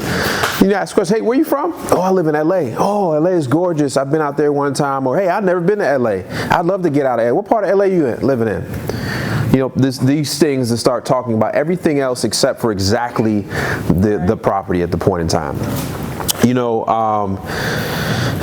let's see. You want to set some questions about what they think the house is worth. And before they ask you what you think the house needs to be fixed, you ask them. Because these questions start to get to where people start to think of, you know, what's the things in the house. So you asked some good questions, but I think you asked them too early. You went straight to business. Yeah, I know. I was nervous. Yeah, and that's fine. But that's why we do these role plays. And I think that's why it's important you be on the opposite side, because you have that opportunity with your father's house. So you need to build more rapport in the beginning, and you need to be asking the questions. Remember, this is your appointment. You're running it. So you need to ask the questions. Hey, what do you think this house is worth? Well, Zillow says it's 182. Okay. Well, what do you think? And remember, you should have already had this information before. Right. So your next question is, if you're going to tell me what you think it's worth, then my next question is, what do you think it costs to fix this house? But I'm not going to ask it in a big way. I'm going to go room by room. Right, I love doing this. You walk into the kitchen. Oh man, this kitchen is pretty good, just outdated. Well, what do you think this costs to get this kitchen? 2019 HDTV. You watch HGTV? What do you think it'd take to get this house to 2019? You look at the kitchen. New granite countertops and blah blah. Probably 20,000. Bathrooms. What do you think it'd take to get this bathroom up? This. He's like, oh, maybe 10,000. You start going around and you start at this number. So we've had this thing up. You said the house is worth about 186. You said that it's going to take about 50,000 in renovations. So right now, if I gave you $135,000, I'd be breaking even if I actually lose money. So. Yeah, and then you got the tax lien, right? So you have that money. So what I just did is I anchored them at 186. I made them tell me what they think it would cost to renovate, and I used that and I started breaking it down. And I tell them straight up. Now, if I gave you 135 right now, I'd break even and I'd be a nonprofit organization. Now, Alex, I'm not a nonprofit organization. I got to make money, and you got to make money, and your brothers got to split this house up. So we got to work in some type of thing. So I think you're right. Maybe $50,000. I think you got to probably spend about $50,000 on renovations. Now, if I do this a lot, and realtors do this a lot, if flippers do this a lot, they're not paying $50,000. We just have to get better prices. We buy in bulk. We're probably around $30,000. So you just built in a $20,000 cushion. Right, so then you go to the next step and you say, listen, there has to be some type of profit in there. And typically, when if I'm spending that type of money, I need to make around $20,000. Right, but it's going to cost me 6% for the realtor, right, and this and that, and you start breaking the numbers down, and you need to get in your head. I even break out a calculator because I tell them I'm not that smart. So I'm like, okay, think the house is 186 minus the repairs of 50,000. We're here minus the tax liens. And I like to make around $20,000 if I'm going to spend, this amount of money. Just put that number out there. So, I'm somewhere between this number and this number. And I just need to be in the ballpark. Right? And now I feel satisfied as somebody that invited you out that I have a ballpark. So, what do you think if I can do this around this or that? Now, keep in mind, you can leave anything in here you don't want. Right? Or if you want to send some of this stuff to storage, I can help you guys get a storage. I know both of you live out of town. Or we can just, anything you don't want, we'll take care of it. You don't have to worry about that. You probably never have to come back up here. What we'll do is, once we agree on a price, I'm going to send to my attorney. The attorney's going to do the title search. Once they give the thumbs up, they're going to FedEx you and your brother a package. You're going to sign it with the notary. You're going to send it back, and you're going to get a wire to your account the same day we close it. Right, so now you're trying to find out what their problems is when they solve it. Remember, we told you we're from both out of town. So if we're both from out of town, one of our things is we didn't want to come back. So you need to address that issue. It's got taxes. You need to address that issue. Remember, we're solving problems. Two brothers all of a sudden inherited a house that neither one of them live in the state, and they have to take care of this estate. Get what I'm saying? So you need to focus on those problems. Make sense? Makes sense. But do what you need to do with your father's property. Do those things, and here goes your $100. Oh, you want 20? 10%? There you go. So give him a round of applause. You're welcome. Another thing that, if you guys notice, right, if you tell someone something, then you're lying. But if they tell it to themselves, they're telling the truth. Right? So what did he do? Did anyone pick up with that? He could have, and sometimes it's going to happen like this, right, where people just don't, they're not with it. Like, you tell me how much it costs. Don't ask me how much this kitchen costs, right? So then you got to deal with that. But what he did, if you have someone who's willing to go along with this, have them give you the number, because when they say it's the truth, right, they're closing themselves, right? If I say the kitchen is going to cost me $15,000 to redo, right? It's like, oh yeah, you said that. Of course you're going to say that. But if they say it's going to cost me $7, really $7? Well, I mean, just the stainless steel appliances, that's going to cost me at least $4.5. So like, oh wow, I didn't think about it like that. Like, I got to do everything. So how much with that in mind, what do you think it's probably going to be closer to that 12? Like, yeah, it's probably going to be 12, 15. Right? So they're convincing themselves that it costs that much versus you telling them. And I love that idea with I do the calculator thing all the time. All the time. All the time. I show it to them. With the calculator, well, this is why I can't. It's just mathematically. You told me that Zillow said 185. Zillow's always right.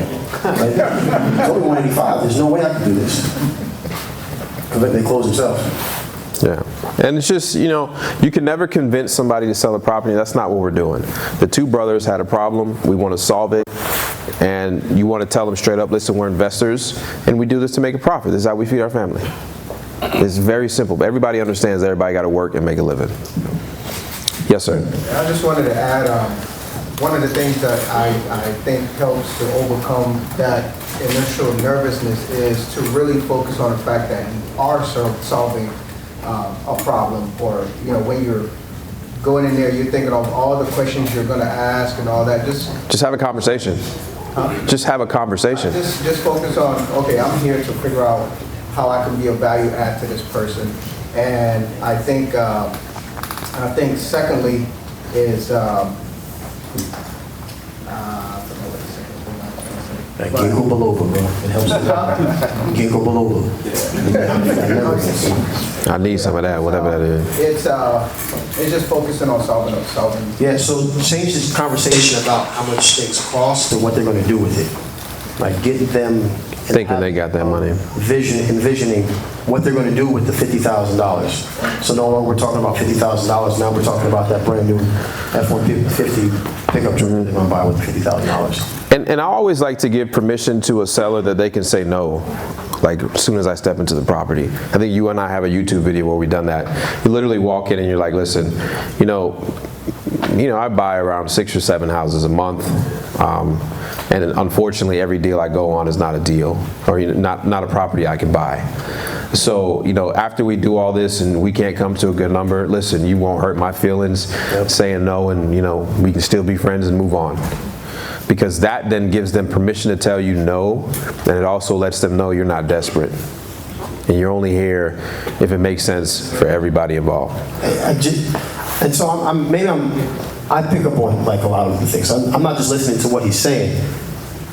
Some of you guys are like that, where you're not just listening to what he's saying, but how he's saying. Did you notice how the tone of his voice? These are the things that, like what you're talking about, and what you're talking about. This is why we say do the for sale by owner things, go out there and get appointments, do those. Because you should be a student of this thing, right? It shouldn't just be like 1 + 1 is 2, but how do I say 1 + 1 is 2? Because the approach I'm going to take with someone who's very type A, right? Like I'm a very type A person. Like I don't want to know how much you gonna pay me, how quickly you gonna close, right? I can't take that same approach with someone else, right? So how he goes about it is his tone goes, the level of his voice goes down. It kind of brings you like, okay, I want to listen to this person, right? Someone else, you might have to speak a little bit faster, right, to stick with them, mirroring that person, right? So some of you are gonna walk away from this, I've heard that before, right?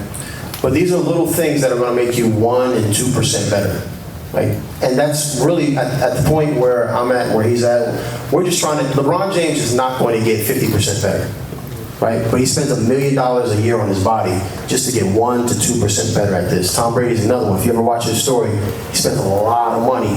And I hate the Patriots, just to let you know. But he spends a lot of money on. But he's good. I can't deny it, right? He spends a lot of money on just getting 2% and 3% better. And so these are the things that you guys can do that aren't just, well, what's your favorite lead source? Like, because everybody asks the same questions, but you're going to get the exact same lead, and maybe after this you'll be able to close it, but you won't be able to close it, and he'll walk in, or I'll walk in and be able to close it. You'll be like, how? It's the small little things, little things.